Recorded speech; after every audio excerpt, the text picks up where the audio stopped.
welcome back to the channel. And tonight I'm going to go over you through the builds I use for HMS Nelson. That's not Nelson, mainly for the British line of ships.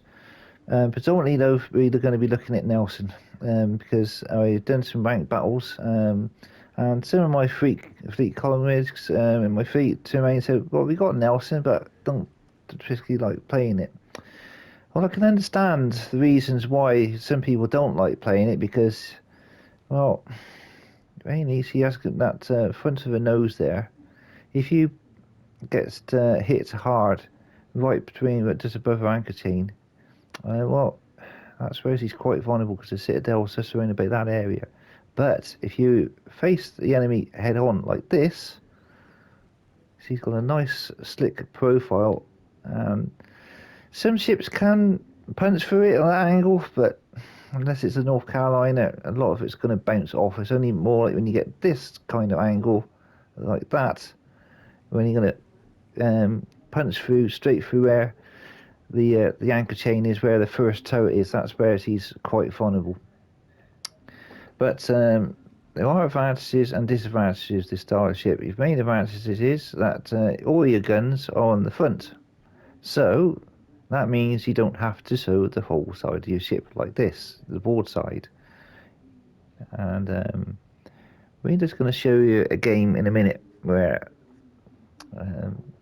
Nelson comes to shine, comes to own.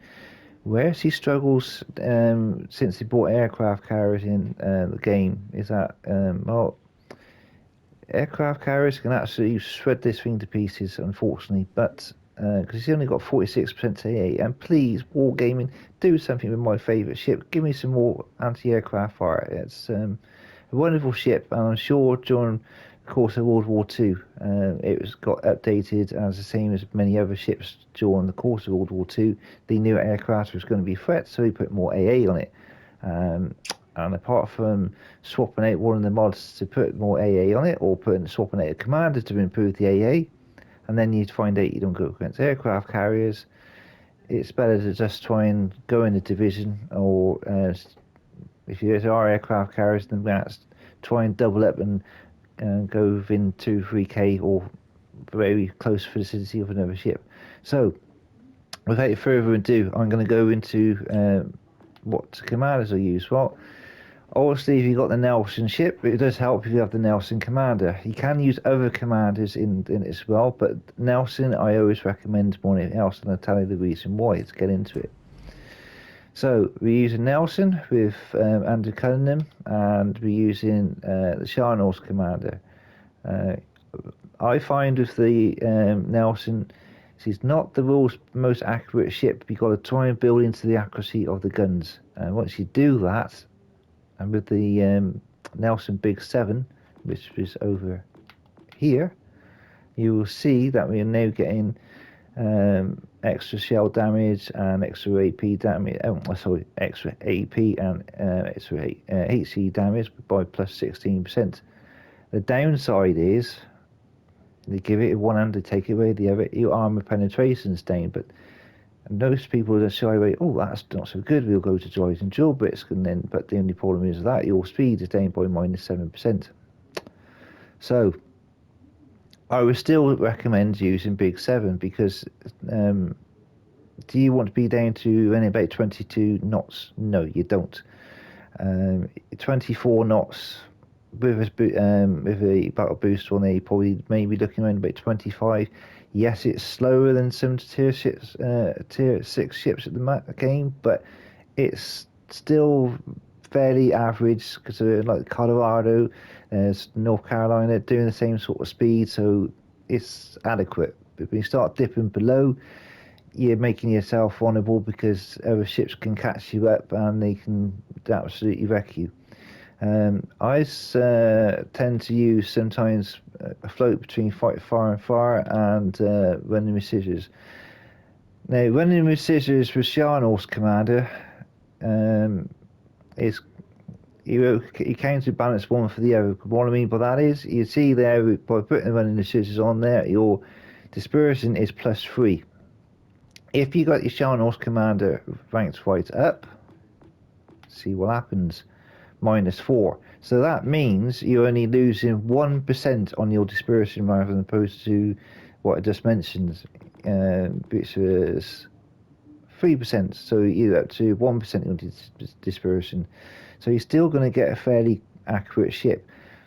It's not as accurate which you would be with if you went with Fire Fire, because obviously you got the full perks of those two commanders. But when you get into rank battles and you get in that close and personal, that extra 15% of your guns is a hell of a good thing to have. Especially if you've got destroyers and you find it in a match where there's destroyers. We haven't got radar, no. We haven't got sonar, no. But this triggers running with scissors. Now, running with scissors within 8 kilometers, if you know there's something around and that triggers and you can't see any of a ship around you, that must be a ship around here somewhere. It's not a cruiser, it's not a battleship, so it's the only thing it can be, and that's a destroyer. So you know that destroyer is living close and about to wreck you. So that's where it comes in useful. But I just played a match with it off, and we got a string of medals to the chest. So we'll have a look at that, and also I'll showcase you some of the. I'll probably end up doing that in another video because it'll be too long. And some of the rank battles, but that's mainly the setup I use for Nelson. Cunningham and Charnels is a definite must. You can use other commanders on there, but that's the one I mainly go with. So when you're thinking, well, why are you using Tanaka? I use that for mainly for this setup for mainly the ships like Resistance and Rook, Rodney. The British ships which are in the line which have got torpedoes. So basically, you put Tanaka on there, and with the with HMS Rodney, you are getting up to around about 30,000 plus damage on your torps with that setup, and you're still retaining your relatively good accuracy for your guns. That's what I use that one for. Now, when you get to like the Conqueror and ships further up the line, which has got the conventional layout, there's no one you can experiment with too. But please excuse my French because I'm not very good.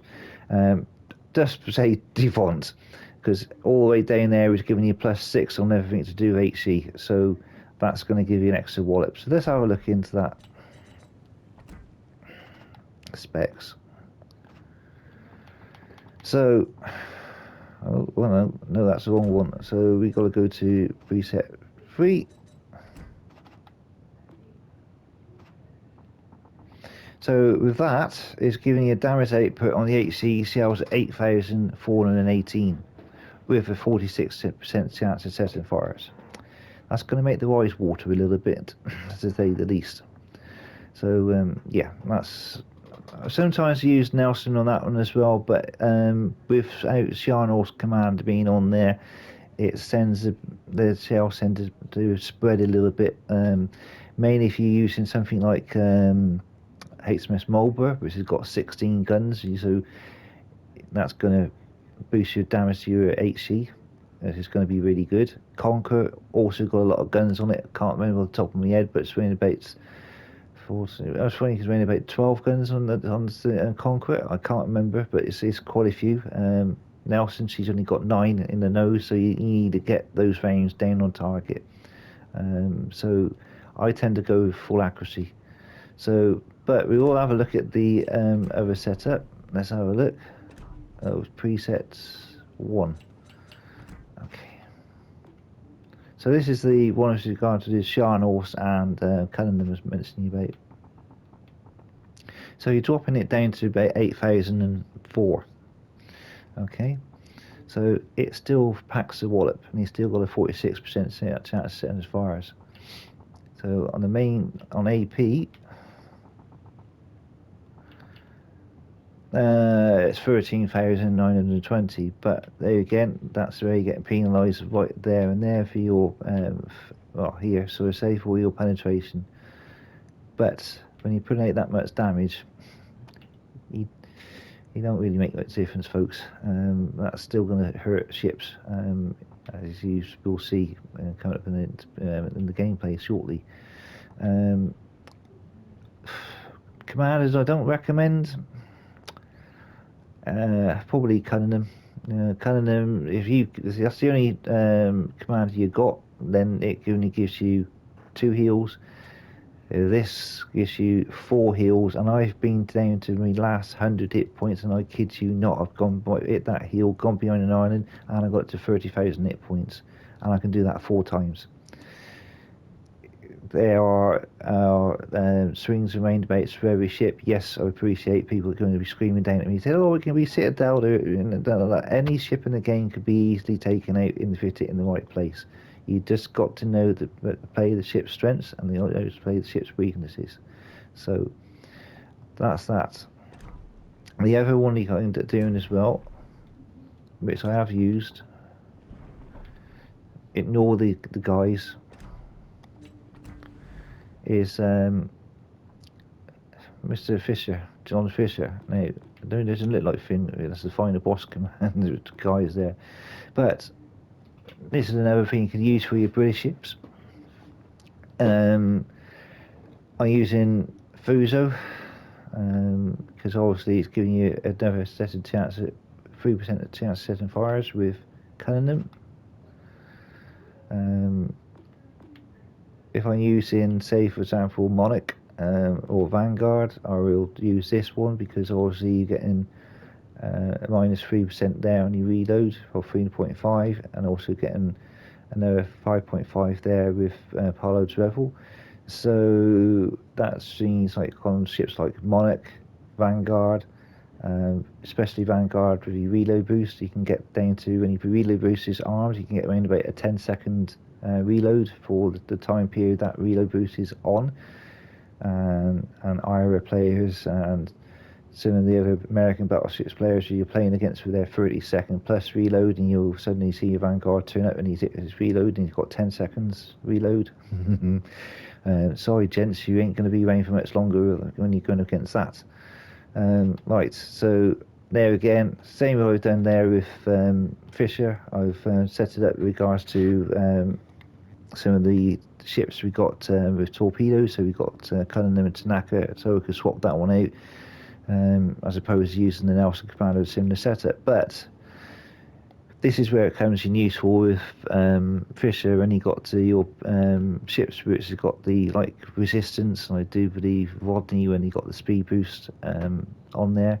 You got the speed of my armor, which gives you a little bit more speed.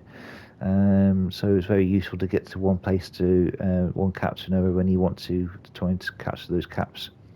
This is also useful in rank as well, because cap control is the main thing. So that mainly gives you, and it also when that is active, it gives you a little bit more protection to your ship, because when it's as it says in there, speed is my armor, so it's giving you a little bit more protection when you get that's active. I have tried using on second thought to also bring the reload down by another 5%, but then you lose your accuracy, so I tend to keep that on there. So let's have a look and see what that will do with my main setup with Fisher on the Nelson. This barely can be used on other ships too, off the British line. So as you see, range has gone up significantly to 18.8. You can boost that with battle boost. That goes around about 19. Sort of catches people out when you're going up against a tier 6 ship which are doing the same sort of reach out the same range as the bigger tier 7s. Okay. Right. Reload is down slightly, but not much. And that's the good big cooker there, from 46% to 49%. Your HE damage is not great, not nowhere near as what it would be on the Nelson Commander, but that's where you're going to benefit there. You can when you're using ships like the Marlborough I say Marlborough, not Marlborough, for my American colleagues out there, trying to correct them because they don't seem to be able to pronounce that name. Sorry, lads. But yeah, that's kind of useful, very useful. I've ended up seeing with ships like the King George, with the quicker reload, you get anything up to about 14, 15 fires in a game on that setup. And very deadly with the Marlborough, with using that, because the fire system chance, you've got 16 guns going down range, and with a quicker reload, it can be set an awful lot of fires and do a lot of damage. So that's Fisher. Another one I tended using sometimes as well is Hood. Now, why are we using Hood? Excuse that. That's the same sort of thing again with regards to using this different commander, but with the torpedoes, they're like resistance, and ones mentioned previously. But you can use running with scissors, and the advantage being is you got this, the torpedo charmer. So if you do decide to go and rank battles and you get those German ships, that's a big help, because flooding to your ship, you get minus 10%. So if you want to try it that way, it's very good. So I thought, okay, let's see what else we can do to spec into that. So I went to this way, I went to Cunningham with Littorio. So Littorio, what's he doing? Well, another minus 9.5 to your battleship's repair, extinguishing, and from recovery from flooding. So you get that with this, and you're going to be a lot less easier to set on fire and recover from the fires. So my other preset is this, for mainly when we're using AP ships. It can be used on for the Nelson with regards to the HC, because he's still getting damage out through and at 10 kilometers away. So that's the main ones there. I'll also go into, let's have a look at Cunningham. Pardon the guises, but there you go. So seeing as we've got a Cunningham there with already as the main commander, we can play about with other commanders to go with that. So on this particular one, we got Charles Madden, because no way you can do it as well, like in Conqueror. Not so much Conqueror, because I just say we don't use the cut on there. So mainly you can use it on the hood, Mate Smith's hood. Mainly you'll use Cunningham on your AP ships, so you'd be using it for Warspite, Queen Elizabeth, Hood, as I just mentioned, and possibly Collingwood. I just started using that in Collingwood and found that that's pretty good. So actually, the extra turrets reverse, a bit more speed. Your dispersion there is what you also is helpful. And I sometimes use I've been experimenting with the Borg for reasons mentioned. 3.8 on your AP, and a little bit more damage. Queen Elizabeth is very good to team up with her inspiration, because you got nearly 2% on everything. So, and if you really want to go in hard on your AP, and not less on the accuracy, because you already got Cunningham on board, so you can go with Robert Gerard, which is Marcus's favourite commander on his battleships, and New Jersey. So I've been using that on Collingwood, and it's been pretty devastating on some of the ships. But Collingwood, we got a love-hate relationship with that ship. Sometimes it can be extremely good, and then other times, if you get unlucky, you can be wiped out in one salvo quite easily.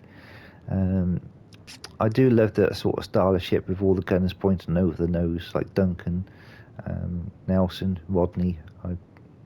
To me, it's great, because you don't have to show all your ball side to the ships. And Rodney is superb.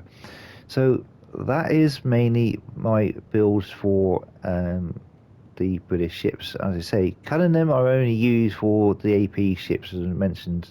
Definitely not Nelson, definitely not Monarch, because there are some ships there in the British line where you're only going to get 2 heals. If you get multiple heals and you're only losing 2 heals, we can live with that. But when you're going to go from 5 heals, say on Monarch, and using Conqueror, and you're dropping down those heals when you've, of course, of a match for 15 minutes, you don't really want to be doing that, folks. You want to get as many heals as you possibly can. So that's it for regards to the builds. Let's get into some gameplay and we'll do a video on that. That's it. Alrighty, well, welcome back. Here we are in the Nelson, and as you've seen from the builds there, this is now going into the gameplay shortly. And this game demonstrates why the British ships like the Nelson, Monarch, Conqueror are extremely good. Basically, what I'm referring to is all the ships of the British line with all those big, nice, juicy heels. And I mean huge heels. The reason why I like this ship so much, because I've been in situations when I've been down to my last 100 hit points and I've hit that heel and I've come all the way back up to 100 hit points.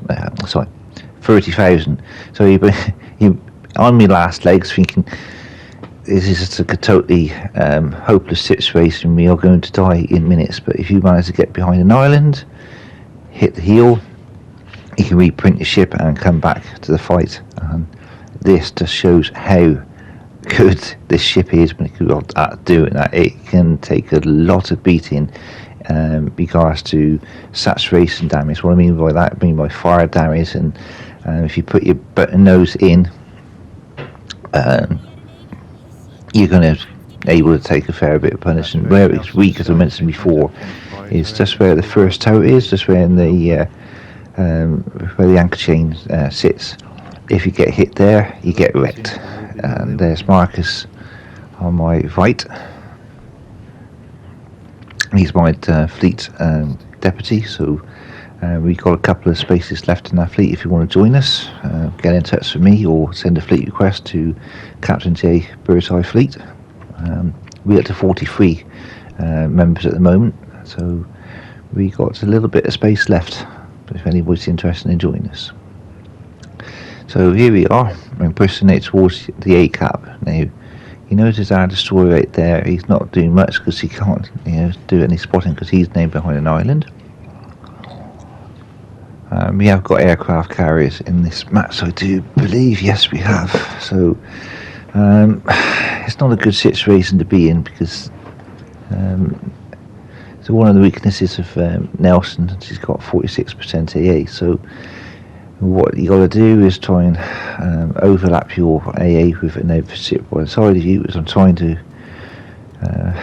catch out of Marcus, which is directly in front of us. So that's going to happen, and you'll see at the moment, the aircraft are going to use him as a torpedo bait, and he's the first victim of the aircraft carrier. Now, a lot of people out there are saying they don't like aircraft carriers. I absolutely love them, but you got to know how to play against them, and how to make it more difficult is to not sell on your own, and make sure you got a teammate by the side of you.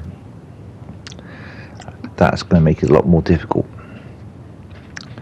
So don't moan about their carriers. In the game, I enjoy playing them, and I'd rather be playing against aircraft carriers than destroyers. You got a better chance of surviving against them than what you have to in the destroyers. What I've personally said. Okay, so our first victim is the Londinium. Now, see what our destroyer is doing here. He's put up a smoke screen, and that now lets the enemy team push on myself and Marcus, and we can't see a damn thing. So anything that's coming from the left hand side, they are totally obscured by a smoke screen. Now, as you can see, we're now facing 3 ships. Well, I think you're facing 3 ships, but it turns out we're not facing 3 ships. We're turning. Well, you wait and see in a minute what happens. Spoiler alert. It's end up facing nearly all their enemy team on this side of the map, while the rest of our guys are at the rear. And here comes a bunch of torpedoes. We got a New Mexico there. We got 4, 5, about 5 ships on this side, and it's just me and Marcus. Now, what can I do? I can't. 1, 2, I can't run away. 4, 5. I can't hit a speed boost and get the hell out of there. So I'm just gonna have to sit here and take it on the chin and see what we can do. And that's exactly what we do. And unfortunately, Marcus is at the front there, and he's gone down. Now that leaves me up against 3 ships directly in front of me. I've got incoming ships to my left, and later on you'll see that I also got a destroyer to my right out there. I'm facing the whole fucking team. So, how long do you reckon we're going to last? I'll keep watching, folks, because this just shows, as I said, how good the Nelson is when it's under pressure and it's like this. Especially when you get guys who obviously on the enemy team are probably haven't got a clue what they're doing, because they should be able to take me down quite easily, but they're not. This isn't the highest game, but scoring game in the long way we've had in the Nelson. The highest score we've had in the Nelson, 119, and that could probably be, you know, I know there's people right there in the same sort of ship might have 200k, but that's my personal best. And this is hopeless. so as you can see, we're getting hit by the aircraft carriers in this. We're getting smashed by absolutely everybody. Cruisers, destroyers. We've got 2 ships out to my left. We've got 1 to the front and 3 to and the other ships are all the way around us. And so we're in a real bad situation. What can I do? I can't do nothing in this situation. There's no. So, trying to take on this Londinium in front of us, or Lindimium, how you wanted it, pronouncing it. Getting a hail of fire on top of the Nelson there.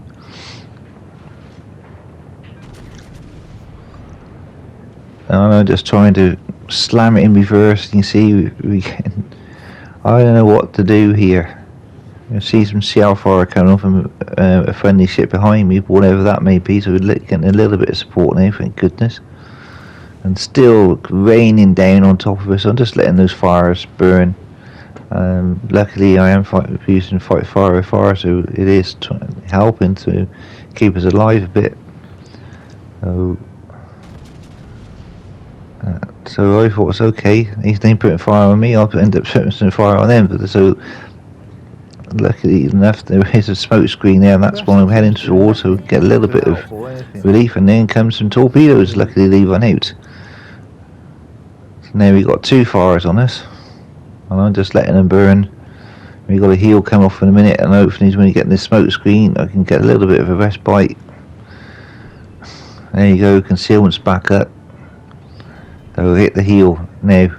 We've gone 7,000, and we're starting to repair the ship, and we're starting to come right back up. Nelson's coming into play because it's about reprint the ship. This puts us to around about 30,000, and in comes a load of torpedoes, and luckily that guy misses it again. And then I discover we got a destroyer immediately on my right at 7k away now.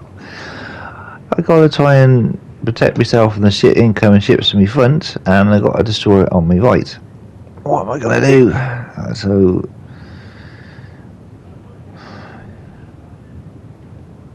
you got the Pensacola there, and there he is. Oh crap! Luckily he's fired all his torpedoes, and now I've got to crank those turrets round.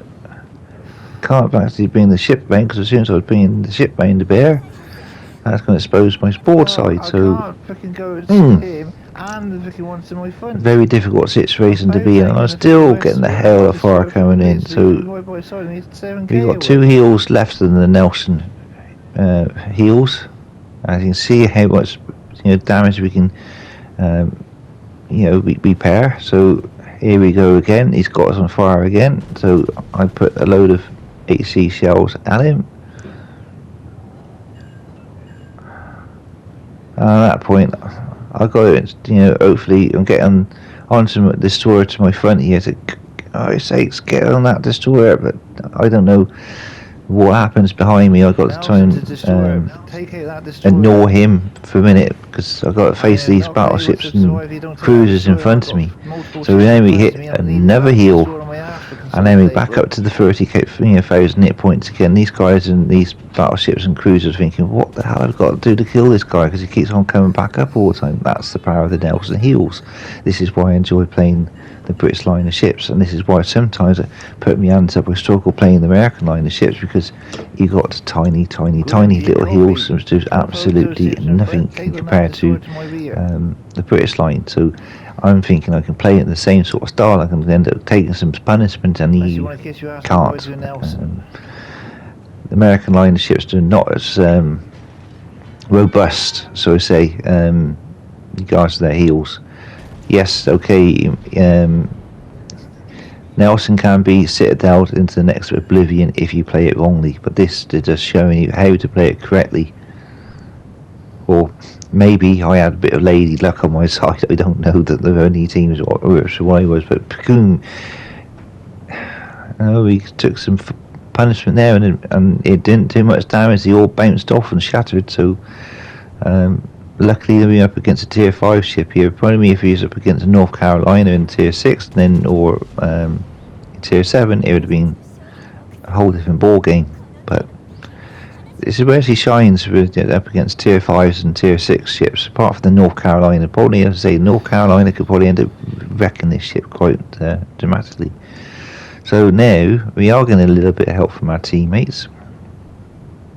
From this point, I'm in the dilemma: do I go for the New Mexico, or do we go for the aircraft carrier? So I'm just trying to whittle this guy down as much as I can. You got rid of the Pensacola.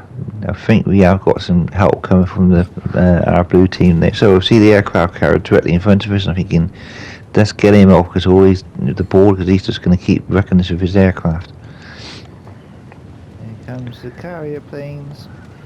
So we've got one healed left, and what that destroyer player is doing behind us, I don't know, but my game plan now is just to try and kill this aircraft carrier.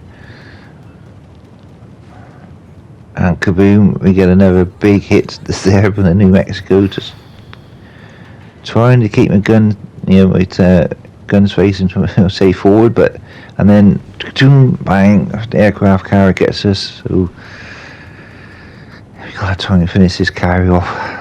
We're getting absolutely mullered by his aircraft. So just trying to get the angle of the dangles to finish this carry off. Still can't get us to finish him off, so we get another one in. And still not doing it. We've got 3,000 health left, and we got about 1.5 minutes left. Especially when it was Nelson command. Good job it didn't go any. This game didn't go any longer than it did, because we wouldn't have carried on surviving this one. So there we go. We're going to finish the carry off, and that's it. End of the match. So that just showcases what I mean about how good the Nelson is. Is taking a lot of damage, taking a lot of punishment. So we finished off the game with 98,000. So not the highest. Finished at the top of the tree with 2 kills, 1 assisted. So if you like that, guys, hit that subscribe button. And I know it's been a bit of a long one for you, 34 minutes, but we've told you a little bit of how to build the ships, my way of building the British ships. Hope that's you find it useful, and if you do and you like it, subscribe, and we'll see you in the next one. That's all, folks.